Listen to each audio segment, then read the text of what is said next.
우리가 일상생활에 간혹 사용하는 단어 중에 견물생심이란 한자어가 있습니다. 4개로 구성되어 있는 거죠. 볼견자래요. 우리 중학교 때 배웠는지 초등학교 때 배웠는지.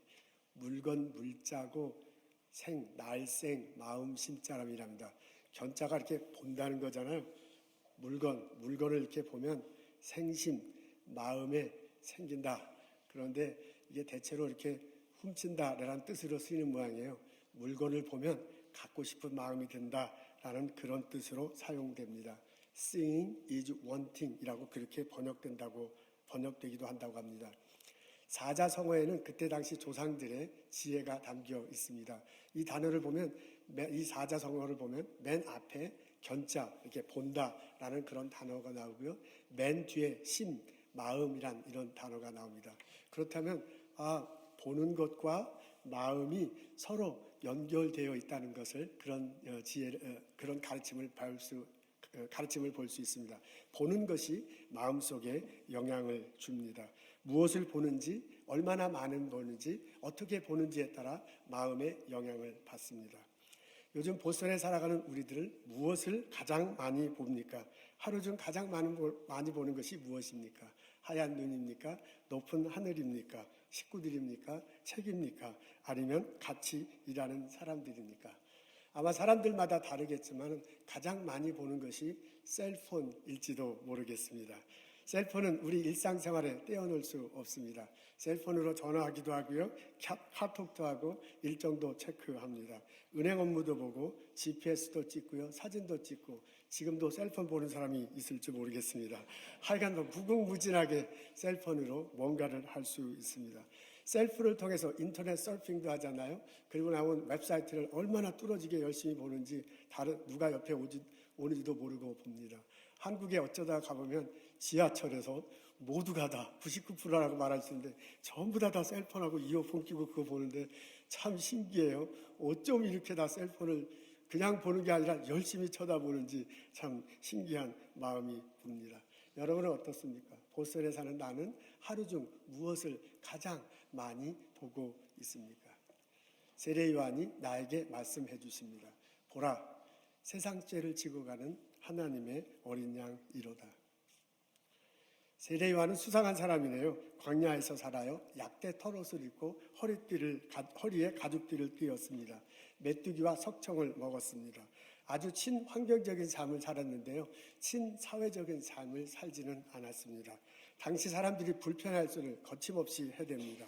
회개하라, 독사의 자식들아. 이런 소리 막 하고요. 세례받으라고 외쳤습니다.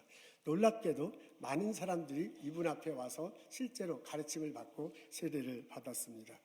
세례받고 올라오는 이들에게 어느 날 심상치 않은 내용을 전합니다. 이것만으로는 부족하다. 성령으로 세례를 받아야 할 것이다. 근데 내가 그걸 하지 못하고 내 뒤에 오시는 사람이 성령으로 세례를 줄 것이다. 나도 그분을 기다린다. 라고 전합니다. 드디어 세례 요한 앞에 범상치 않은 인물이 나타났습니다. 갈릴리에서 온 사람들이라고 합니다. 세례 받고자 요청합니다. 근데 뭔가를 느끼는 게 있어서 세례 요한이 처음엔 거절하잖아요. 근데 그분이 계속 세례 받기를 요청하고 있습니다. 물에서 세례를 주자 하늘이 갈라지네요. 성령이 비둘기같이 임했다고 합니다. 그리고 소리가 들립니다. 너는 내 사랑하는 아들이라 내가 너를 기뻐하노라. 다음 날 세례 요한과 제자들과 많은 사람들이 있는데 그분이 또 자기에게 다가왔습니다. 그때 세례 요한이 주변에 있는 사람에게 말합니다. 보라, 세상 죄를 지고 가는 하나님의 어린 양이로다. 우리 앞에 나와 있는데요. 다 같이 한 목소리로 한번 읽겠습니다. 시작. 보라, 세상 죄를 지고 가는 하나님의 어린 양이로다. 세례 요한이 예수님에게 어린 양이다 라고 그렇게 말하고 있습니다. 어린 양은 제물로 사용되었습니다. 이스라엘 자손들이 애굽을 탈출할 때 있었던 일입니다. 9가지 재앙을 일으켰음에도 불구하고 애굽 왕 바로가 꿈쩍을 하지 않아요. 무언가 특단의 조치를 취할 때가 됐습니다. 모세가 이스라엘 자손들을 다 모아놓습니다. 어린 양을 준비하라.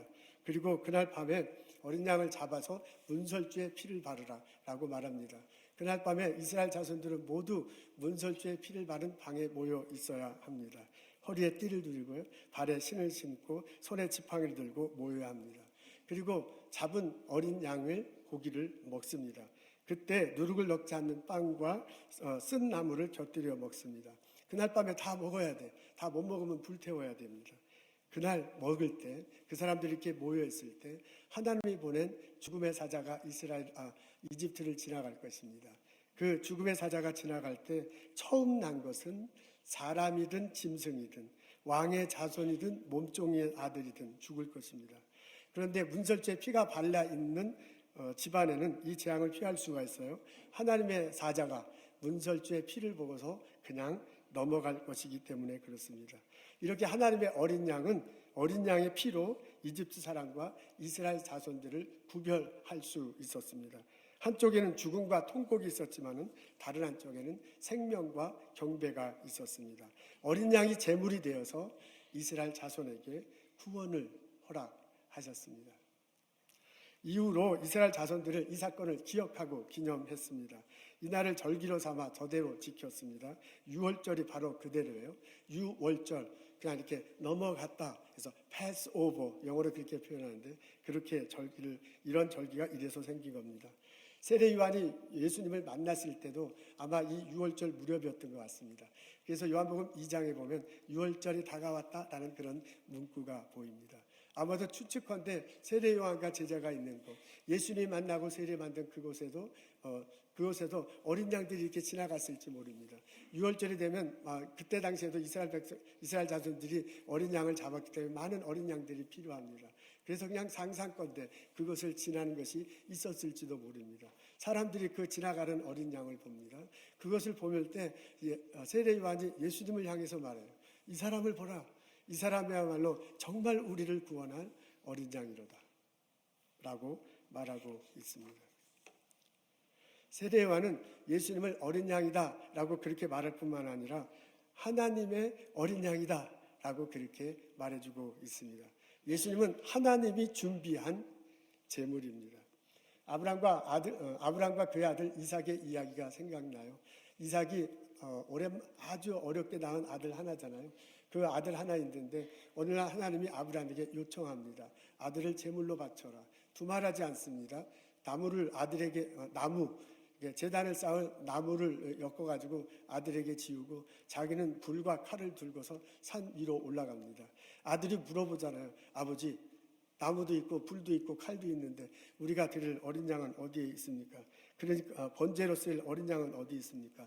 그러니까 아버지가 능청스럽게 대답을 합니다. 내 아들아, 번제할 어린 양은 하나님이 자기를 위하여 친히 준비하십니다. 산정에 오릅니다. 제단을 쌓습니다. 나무를 쌓아놓고요.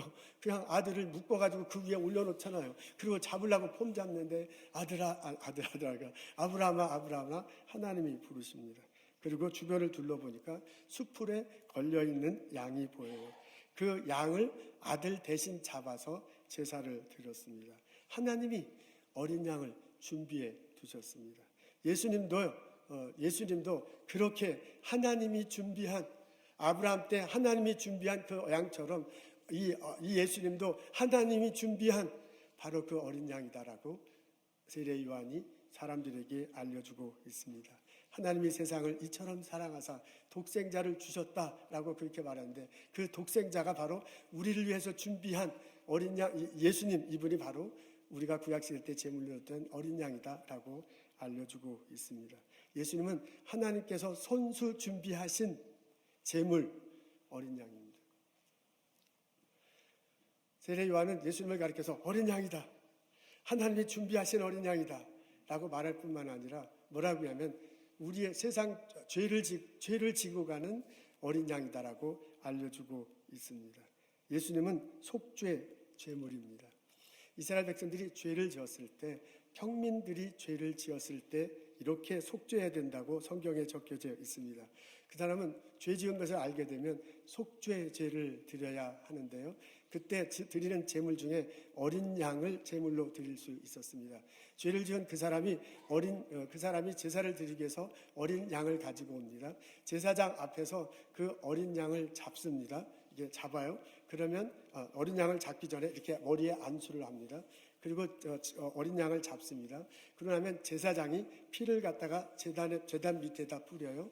그리고 그 어린 양의 기름기를 이렇게 제거하고 그 기름기를 제단 위에 놓고 태웁니다. 그 태우는 향기를 하나님께 드리고요. 그렇게 우리의 마음을 드리고 죄 용서함을 빌었습니다. 이런 식으로 제사장이 속죄제를 드리고 온 사람을 위해서 함께 제사를 드림으로써 이같이 제사장이 그가 범한 죄에 대하여 그를 위하여 속죄한즉 그가 사함을 받았습니다. 라고 그렇게 적혀져 있습니다.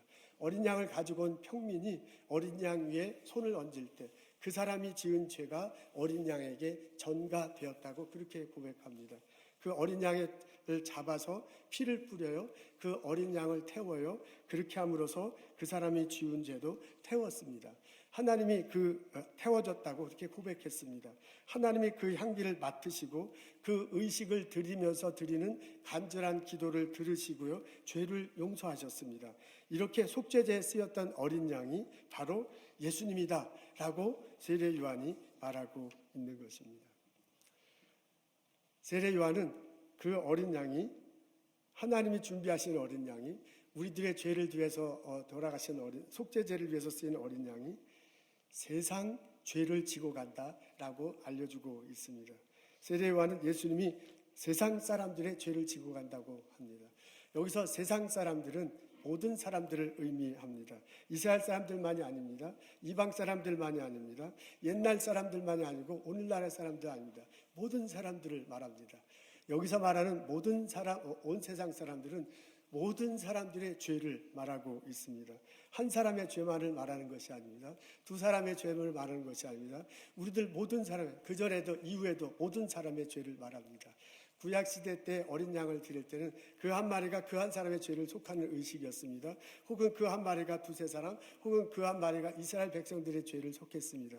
근데 여기서는 뭐라 하냐면 세례 요한이 요한한테 세상 사람, 세상 죄를, 우리들 모든 죄를 지고 가는 어린 양이라고 그렇게 소개하고 있습니다. 우리의 모든 죄를 용서하실 수 있는 분, 그분이 바로 예수님이라고 말하고 있습니다. 마지막으로 세례 요한은 예수님을 가르쳐 뭐라고 하냐면 그 예수님을 보라라고 말합니다. 예수님은 어린 양이야, 하나님이 준비하신 어린 양이야, 우리의 죄를 지고 가는 어린 양이야, 세상 우리 모든 죄를 지고 갈 수 있는 그런 어린 양이야. 그 어린 양을 보거라 라고 주변 사람들에게 요청하고 있습니다. 이제 예수님이 막 사역을 시작하실 것입니다. 하나님 나라가 임할 것이라고 전할 것이고요. 병자들을 고칠 것입니다. 하나님 백성으로 어떻게 살아가는지를 사람들에게 보여주며 그분이 그렇게 함께 살아갈 것입니다. 예수님이 십자가에 달릴 것입니다. 사흘 만에 살아나서 다시 제자들 앞에 나타나기도 할 것입니다. 40일 후에 하늘나라로 가시기도 할 것입니다. 이렇게 예수님이 삶이 보여지고 사역이 보여지고 행적이 이렇게 펼쳐질 텐데 육신의 눈으로 그것을 보라라고 권면하고 있어요. 그래서 이분이 어린 양이시니 이분을 보라, 육신의 눈으로 그렇게 요청하고 있습니다. 사람들은 예수님의 말씀을 들으면서 예수님의 삶을 보면서 생각하게 될 것입니다. 병자를 고치고 약자를 위로하는 저 모습을 보고 저 사람이 누군가 질문하고 답하면서 생각할 것입니다. 십자가에 달리시고 부활하심을 보고요, 듣고 체험하면서 저분이 십자가에 달리시고 부활하신 것이 무슨 뜻인가? 라고 묵상하게 될 것입니다. 그렇게 생각할 때, 그렇게 묵상할 때, 그렇게 마음의 눈으로 보게 될 것입니다. 그래서 세례 요한이 뭐라 그러냐면 마음의 눈으로 보라 라고 요청하고 있습니다. 여러분, 예수님을 따라가면서 그분의 삶을 보고요, 그분의 삶이 어떤 의미가를 생각하는 사람들은 구약의 가르침과 예수님의 삶, 예수님의 가르침과 구약의 삶을 연관시키면서 깨닫게 될 것입니다. 구약에서 어린 양이 바로 이 예수님이다라고 세례 요한이 말했던 것들이 생각나고 연결될 것입니다. 구약에서 어린 양의 피로 죄 용서함 받았는데 십자가를 달리신 보혈의 피로 죄 용서함 받는 것이구나 하는 것을 느끼고 고백하게 될 것입니다. 그런 과정을 통해서 영적인 눈이 뜨입니다. 여러분, 예수님의 삶을 따라가면서 육신의 눈으로 보면서요, 육신의 눈이 열려요. 그것이 어떤 의미인가 구약과 연관시켜 생각하면서 마음의 눈이 열려요. 그러면서 구약의 그 뜻이 이런 뜻이구나 알게 되고 그것이 나를 위한 것이구나 고백하는 영적인 눈이 뜨이게 될 것입니다. 세례요한이 그렇게 지금부터 여러분들의 삶에 펼쳐지기를 원하면서 보라! 세상 죄를 지고 가는 어린 양이로다 라고 권면하고 있습니다. 이 세례요한의 권면이 오늘을 사는 우리들에게도 똑똑하게 들리기를 주님의 이름으로 기도합니다.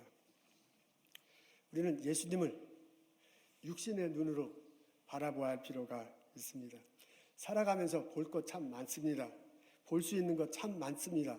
근데 그 어떤 것보다도 예수님을 육신의 눈으로 보며 살아가는 것이 필요합니다. 셀폰 꼭 필요합니다. 그래서 자꾸 보게 돼요. 그 셀폰 없으면 생활하기 참 어렵습니다. 셀폰이 없으면 금단 현상이 일어나잖아요. 마음이 불안하고 손이 덜덜덜 떨리고 아무것도 하지 못해. 그게 셀폰 참 중요합니다. 근데 셀폰보다 더 중요한 것은 하나님 예수 그리스도예요. 그 예수 때문에 내 영혼이 변한다. 예수 때문에 내 새 생명 얻는다는데 셀폰 보는 것보다 예수님을 보는 것이 훨씬 더 많아야 될 겁니다. 예수님을 바라봐야 될 것입니다. 우리는 예수님을 성경을 읽음으로써 예수님을 볼 수 있습니다. 성경을 본다잖아요. 성경을 읽음으로써 성경 속에 예수님의 삶이 적혀져 있어요. 성경 속에서 예수님의 가르침이 나와 있어요. 그것을 읽잖아요. 읽음으로써 보잖아요. 우리가 정상의 사람들은 읽을 때 머릿속에 이렇게 그려집니다. 그러니까 읽음으로써 보는 겁니다.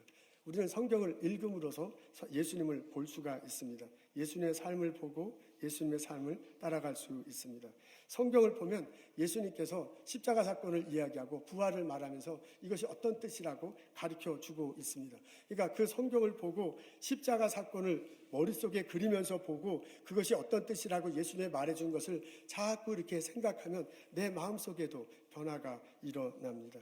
여러분 성경을 보면 예수님이 십자가의 피 흘리심을 통해 죄 용서하셨다는 것을 알게 됩니다. 아, 이것이 지금 십자가 이렇게 돌아가신 것이 구약의 어린 양 제상 지는 거 하는 거구나. 그것과 이렇게 연관되는 거구나. 어린 양을 들여서 죄 용서함 받았다고 하는데 예수 그리스도의 보혈의 피로서 죄 용서 받는 것이라는 것을 깨닫게 됩니다. 여러분 육신의 눈을 이렇게 들어서 육신의 눈이 열리기 시작하면 마음의 눈이 열려서 생각하고 묵상하게 되고요. 그 과정이 지나면 지날수록 영안의 눈이 열려서 깨달아지고 고백하게 됩니다. 그러니까 이 영안의 눈이 열려서 갑자기 예수 그리스도의 보혈의 피로 용서받았던 걸 고백하기 전에 내 마음의 눈이 열려야 돼. 내 마음의 눈이 열려 내 육신의 눈이 열려야 돼. 내 육신의 눈이 열려야 할 게 뭐냐면 내가 의도적으로 성경을 자꾸 보아야 돼. 성경을 자꾸 읽어야 돼.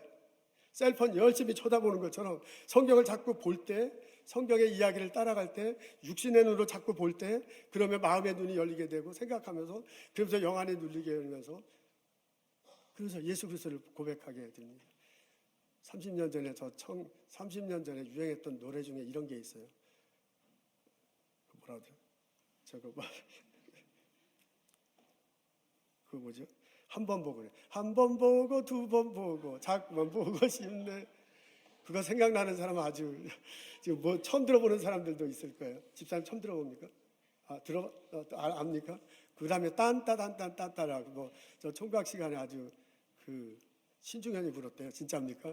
그 생각나는데 그거 보면 한 번 보고 두 번 보고 자꾸만 보고 싶네. 그것도 뭐예요? 본다 하고 심내는 마음이잖아요. 심내하고 보는 거하고 서로 연관이 돼 있어요. 자꾸 보면 마음이 변화가 돼서요. 자꾸 보고 싶은 거야. 그거하고 똑같아. 연애하면서 자꾸 보면 자꾸 보고 싶은데 셀폰도 자꾸 보면 보고 싶어. 궁금하잖아. 그 사람 어떻게 되는지. 왜 카톡 안 오는지. 자꾸 보면 마음이 글로 가요. 성경도요. 의도적인 게 필요해요. 어느 날 갑자기 보혈의 피로 내 죄 용서받았다. 그렇게 고백하기 자꾸 어려워. 그 전에 마음의 눈이 열려야 돼. 그 전에 내 육안의 눈이 열려야 돼. 육안의 눈이 열려면 의도적으로 자꾸 봐야 돼요. 한 번 보고 두 번 보고 자꾸만 보고 싶네 그러잖아요. 자꾸 볼 때 하나님 자꾸만 보게 돼야 할 필요가 있습니다. 그렇게 될 때 하나님의 말씀이 생각나게 되고 그렇게 될 때 내 영안이 눌려서 그 의미가 어떤 것인지 깨닫게 되고 그렇게 될 때 내가 예수를 그리스도로 고백하게 됩니다. 어린 양의 피로 죄 용서함 받았다는데 십자가 달시고 부활하신 그 예수의 피로 내가 죄 용서함 받았다는 것이 느껴지고 고백될 수가 있습니다. 이런 생각들이요 자꾸 보면서 마음에 생각들이 쌓이고 그러면서 영안이 쌓이게 되고 이런 고백이 있게 됩니다. 이런 과정이, 이런 고백이, 이런 체험이 우리들 모두에게 있기를 주님의 이름으로 축원합니다. 여러분, 마음이 변화가 일어나면 그것이 또한 시선의 변화도 일으킵니다. 아까 견물생심이라고 했잖아요. 그러면 이 심자가 맨 나중에 있고 보는 게 앞에 있는데 우리들 일상생활에서 보면 마음이 변화되면 이 보는 것도 달라집니다. 보는 것 때문에 마음이 달라질 뿐만 아니라 마음이 달라지면 보는 것도 달라지는 것을 볼 수 있습니다. 그래서 내가 마음이 편하면 모든 게 이렇게 좋게 보이는데 내가 마음이 불편하면 이 모든 게 다 이렇게 아주 나쁘게 보이잖아요.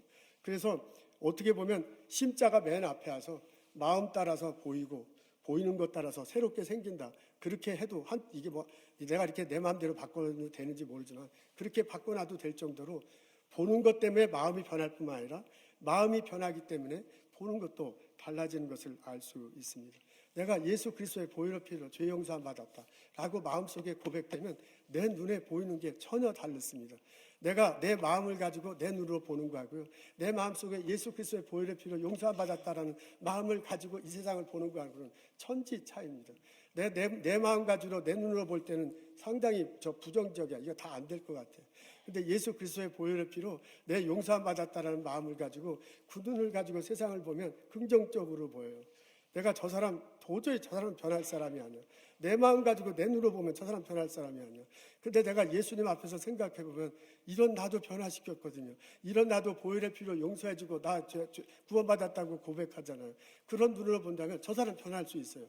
예수님 보혈의 피로 내 안에 있는 마음을 가지고 저 사람을 볼 때 변할 수 있습니다. 이게 절망의 상황이라도 예수 그리스도 안에서 소망을 가질 수 있습니다. 내가 저 사람은 죄인이다 라고 보는 게 아니라 예수님의 마음을 가지고 보면 저 사람은 의롭게 보입니다. 이런 일이 실제로 우리들 삶 속에 일어날 수 있습니다. 그래서 찬송가에도 보면 내 영혼이 은총 입어 중한 죄짐 벗고 보니 그런 찬송이 있잖아요. 슬픔 많은 이 세상도 천국으로 화하도다 그랬어요. 천국으로 화한다고 그랬는데 그 가사를 가만히 생각하면 진짜 천국이 아니야. 천국으로 화하는데 그 사람 주변에 있는 건 슬픔 많은 이 세상이에요. 슬픔 많은 이 세상이 천국으로 화한대.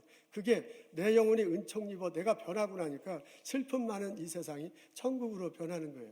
내가 십자가 달시고 부활하신 예수님을 마음속에 보실 때 보이는 게 달라집니다. 그리고 이 세상을 긍정적으로 활동적으로 볼 수 있습니다. 옛날 부흥 강사 목사님들이 하시는 농담 중에 이런 게 있었습니다. 내가 마음에 말씀으로 가득 차면 그리고 은혜가 넘치면 목사가 이뻐 보인대요. 근데 내 마음에 말씀이 고갈되어 있으면 은혜가 말라 있으면 담임 목사가 꼴 보기 싫답니다. 여러분 어떻습니까? 제가 어떻게 보입니까? 이뻐 보입니까? 꼴 보기 보입니까? 내 시선을 피하는 사람이 어디 있는데 나중에 만나도록 합시다. 십자가 달신 예수님을 바라보십시오. 성경을 읽고 성경을 볼문을 통해서 우리는 예수님을 바라볼 수 있습니다. 그분의 행적을 머릿속에 그려보십시오. 그분의 가르침을 묵상하며 생각하십시오. 그분의 피 흘리심으로 내 죄가 용서되었던 것이 정말 무슨 뜻인지, 그것이 정말 나에게도 연관이 되어 있는 거지. 주여 깨닫게 하옵소서. 내가 그거 붙들며 살게 하시옵소서. 간구하는 마음으로 성경을 읽으십시오. 그때 성령께서 함께 하실 것입니다. 성령께서 내 영안의 눈을 열어주시고 내 육신의 눈을 열어주시고요. 성령께서 내 마음의 눈을 열어주시고요. 성령께서 내 영혼의 눈을 열어주셔서 예수 그리스도의 보혈의 피가 내 죄를 용서했구나. 그분이 어린 양이구나 라고 깨닫고 신앙을 고백하며 살아갈 수 있을 것입니다. 내 마음속에 예수님이 들어갈 때, 어린 양 보혈의 피로 가득 찰 때 세상이 다르게 보입니다. 내가 내 일 통해서 다른 눈을 가지고 일할 수 있습니다. 내가 내 아내와 내 남편을 다른 눈으로 대하고 살아갈 수 있습니다. 내가 같은 형제자매들 신앙생활하는데 내 눈으로 내 마음으로 보는 게 아니라 보혈의 피를 적어서 그 눈으로 보고 손잡고 신앙생활 할 수 있습니다. 슬픔 많은 이 세상이 천국으로 한다는데 그 은혜가 그 체험이 우리들의 것이 되기를 주님의 이름으로 축원합니다. 브라질 감옥은 환경이 아주 나쁘다고 합니다. 저는 중미와 남미를 간혹 가보는데 생활 환경이 무척 나쁜데요. 그 법 시스템도 잘 안 돼 있습니다. 그래서 조그만 잘못을 지은 사람도 그냥 감옥에 가요. 그러니까 아주 이 빈부차가 심해서 그런가 봐요. 가난한 사람들은 감옥에 저도 몇 번 들어가 봤는데요. 아주 정말 하자는 일 갖고서도 그냥 감옥에 와 있는 사람들이 많아요. 많은 건 아니지만 감옥에 있는 사람들도 있더라고요. 선교사님들도 그런 소리를 해요. 근데 그 사람이 처음에는 아주 작은 거 가지고 감옥소에 들어왔는데 나중에 감옥소에 들어가서 변화돼 가지고 더 큰 도둑이 되는 거야. 거기 가면 뭐 별 사람들이 다 있으니까 별 사람들이 하니까 그 사람들에게 영향을 받아서 점점점 나빠진다고 합니다. 그리고 감옥소 환경이 아주 열악해요. 저도 3번 감옥소에 들어가봤는데 볼리비아에서 그 감옥소에 들어가 봤는데 거기는 아주 좋은 데라고 들어갔는데도 불구하고 좀 열악한 환경인데 실제로 제대로 된 감옥은 굉장히 열악한가 봅니다. 브라질은 더 다른 나라보다 이게 더 심하다고 합니다. 브라질 정부에서 운영하는 감옥 속에는 그냥 총격 사건이 자주 일어나고 사람도 죽어가고 있습니다. 이걸 어떻게 해결할까 하다가요, 기독교 단체에게 감옥소 운영할 것을 요청하는 아이디어가 생겨났습니다. 그래서 기독교 단체에게 한번 너희들이 감옥소를 운영해보라 라고 요청합니다. 브라질 중부에 가면 사오 호세 도스 캠포스, 이게 브라질 중부에 있네요. 그런 도시에 있는데 그 도시에 감옥소를 신설하고 기독교인들이 운영하기 시작했습니다. 풀타임 치고는 2사람이에요. 그리고 나머지 사람들은 다 죄수들이 스스로 운영하는 것입니다. 근데 이 교도소에는 아무나 들을 수는 없고 그래도 이제 거버먼에서 운영하는 교도소에서 모범수에 해당하는 사람들이 이곳에 와 있습니다. 그래도 그렇지 아무리 모범수라고 그래도 그렇지 아주 좀 자유롭게 그 안에서 생활하고 있고 가족들도 들락날락 할 수 있고 그렇게 하다고 합니다. 이 교도소 이름이 슈마이타라는 교도소입니다. 미국의 감옥 선교를 오래 하시는 목사님이 있습니다. 지금은 돌아가셨는데요. 척 콜슨 목사님이십니다. 근데 이분이 아주 다음에 한번 소개할 텐데 아주 유명하신 분이에요. 이분의 일화입니다. 이분이 이 감옥 슈마이타를 방문했을 때 적혀져 있는 글을 제가 읽은 적이 있습니다. 나는 수감자들이 그 목사님이 쓴 글이에요. 나는 수감자들이 미소를 지고 있다는 것을 알았다. 특별히 나를 교도소로 들여다보준 감옥 열쇠를 가지고 있는 사람은 살인자였는데 그 사람 또한 미소를 하고 있었다. 내가 교도소 어디를 가든지 평온한 가운데 있는 사람들을 볼 수 있었다. 사람들이 일하고 있는 곳을 갔을 때 나는 벽을 장식하고 있는 시편과 잠언과 같은 성경 말씀들을 이 감옥 곳곳에서 볼 수 있었다. 나를 안내하던 안내자는 한때 고문으로 악명이 높았던 방으로 나를 안내해 주었다. 그러면서 그는 말하기를 이 악명 높았고 이제 독방이 여러 개 있는데 지금 이곳에는 오직 한 죄수만이 갇혀 있습니다라고 말했다. 그리고 우리가 긴 콘크리트 복도 끝에 다다랐을 때 안내자는 자물쇠에 키를 넣으면서 잠시 멈추고 나에게 물었다. 여기 가면 정말 죄수가 있는데 당신 들어가고 싶은가? 그러니까 척 콜슨 목사님이 나는 감옥 선교하는 사람이고 세계 곳곳에 감옥소를 들어가 봤습니다. 이곳에도 들어가고 싶습니다. 라고 그렇게 말합니다. 그래서 그 죄수가요, 육중한 감옥의 문을 천천히 열었어요.